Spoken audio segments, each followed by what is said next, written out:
तो बच्चों देखिए, अब हम बात करेंगे गोलीय दर्पण की। जैसा कि बच्चों हमने आपको बताया है कि दर्पण हमारे जो गोलीय दर्पण होते हैं वो मुख्यतः दो प्रकार के होते हैं, अवतल दर्पण और उत्तल दर्पण, है ना। तो अब इन्हीं के बारे में हम पढ़ेंगे। ऐसे दर्पण जिनका परावर्तक पृष्ठ गोलीय हो, ऐसे दर्पण जिनका परावर्तक पृष्ठ क्या है, गोलीय। देखिए बच्चों, ये क्या है, गोलीय है, इसलिए गोलीय दर्पण कहलाते हैं। ठीक, ये दो प्रकार के होते हैं, अवतल दर्पण और उत्तल दर्पण। ये अवतल दर्पण हो गया और ये उत्तल दर्पण हो गया। अवतल दर्पण को कनकेव मिरर कहा जाता है। यह गोलीय दर्पण जिसका परावर्तक पृष्ठ अंदर की ओर अर्थात गोले के केंद्र की ओर वक्रित होता है, अवतल दर्पण कहलाता है। मीन्स यह गोलीय दर्पण जिसका परावर्तक पृष्ठ जो होता है अंदर की ओर को क्या होता है, वक्रित होता है, क्या कहलाता है, अवतल दर्पण कहलाता है। उत्तल दर्पण वह गोलीय दर्पण जिसका परावर्तक पृष्ठ क्या होता है, बाहर की ओर को वक्रित होता है, उत्तल दर्पण कहलाता है। ठीक, अब हम इसी से संबंधित कुछ परिभाषाएं देख लेते हैं। दर्पण से संबंधित कुछ विशेषताएं देख लीजिए बच्चों। दर्पण का ध्रुव, ठीक है, दर्पण का ध्रुव क्या होता है बच्चों, पहले आपको हम लोग डायग्राम में बताते हैं, फिर ये डेफिनेशन हम आपको रिपीट करके बताते हैं। तो आइए हम डायग्राम में आपको पहले समझाते हैं। देखो बच्चों, ये हमारा क्या है, ये हमारा अवतल दर्पण है। क्या है, हमारा अवतल दर्पण है। अवतल दर्पण में यहाँ पे जो पॉइंट होता है बच्चों, देखिए मैं एक बार आपको बना के दिखाती हूँ। ये हमारा एक गोलीय दर्पण है बच्चों, ये मेरा रफ डायग्राम बन रहा है। यहाँ पर इसके मध्य भाग पर जो पॉइंट होता है वो होता है ध्रुव। क्या होता है, ध्रुव, जिसको हम पी से रिप्रेजेंट करते हैं। ठीक है, और इससे कुछ दूरी पर हमारा क्या होता है, वक्रता केंद्र, जिसको हम सी से रिप्रेजेंट करते हैं। क्या होता है, वक्रता केंद्र होता है, वक्रता केंद्र, ठीक है, जिसको हम सी से रिप्रेजेंट करते हैं। ठीक, और इससे कुछ दूरी पर हमारा क्या होता है, एक केंद्र और होता है जिसको हम फोकस कहते हैं। क्या कहते हैं, फोकस, जिसको हम एफ से रिप्रेजेंट करते हैं।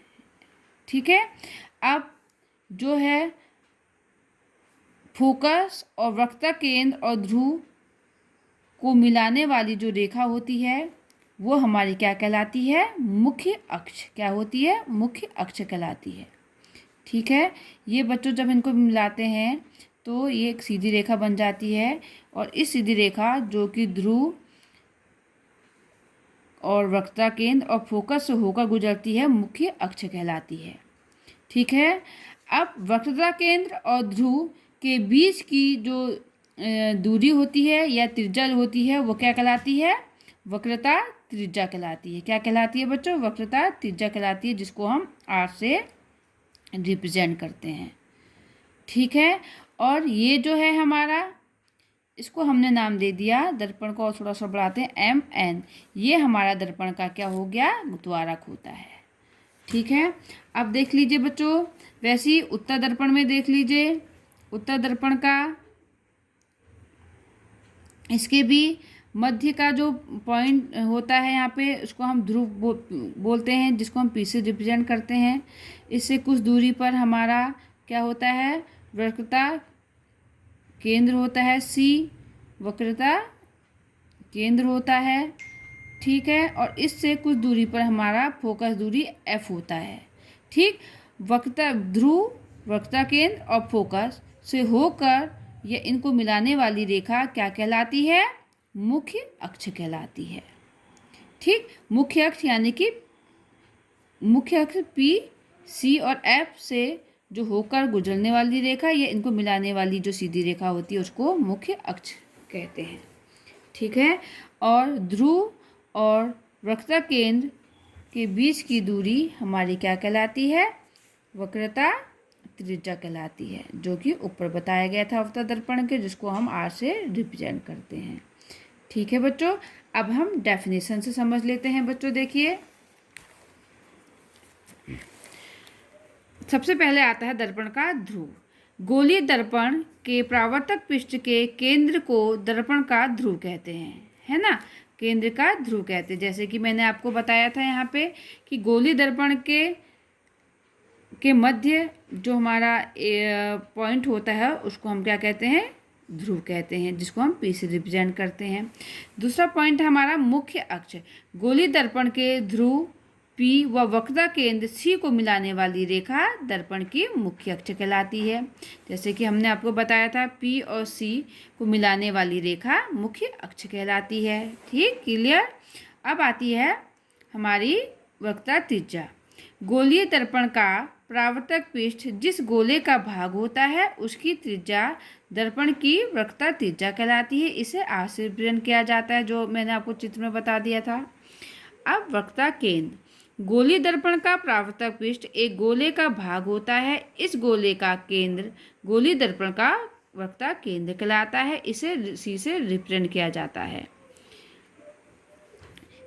है। फिर उसके बाद आता है फोकस दूरी।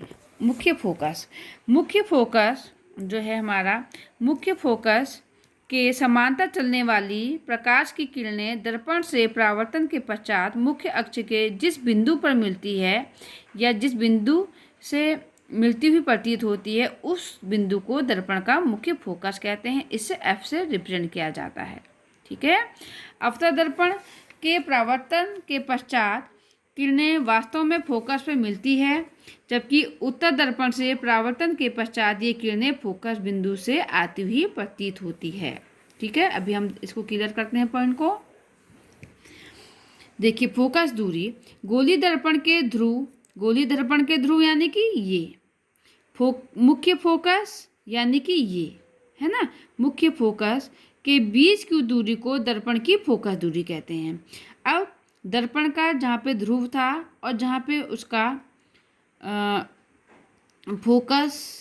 मुख्य फोकस था, इनके बीच की दूरी जो होगी हमारी क्या कहलाएगी, फोकस दूरी कहलाएगी, जिसको हम स्मॉल एफ से रिप्रेजेंट करते हैं। यदि दर्पण की वक्रता त्रिज्या आर है तो दर्पण की फोकस दूरी क्या हो जाएगी, F equal to R upon 2, यानी कि फोकस दूरी इक्वल टू वक्रता त्रिज्या अपॉन 2। ये फॉर्मूला आपके न्यूमेरिकल में फोकस दूरी निकालने के लिए बहुत पूछा जाता है। ठीक है। और देखिए, वैसे हमारा इसमें देखिए उत्तर दर्पण में देखिए, दर्पण के यहाँ पे जो रेखा फोकस से आती हुई प्रतीत हो रही है ना, ये दर्पण का फोकस क्या है, फोकस है, और फोकस और ध्रुव के बीच की दूरी फोकस दूरी है। इसके लिए भी F equal to R upon 2 होगा फॉर्मूला। ठीक है। अब आती है द्वारक की बात। गोलीय दर्पण के परावर्तक पृष्ठ की वृत्ताकार सीमा रेखा का व्यास दर्पण का द्वारक कहलाता है, जिसे आगे हम एमएन द्वारक द्वारा रिप्रेजेंट किया जाता है। यानी कि बच्चों देखिए, द्वारक क्या है, एम और एन क्या है, दर्पण का द्वारक होता है। ठीक है।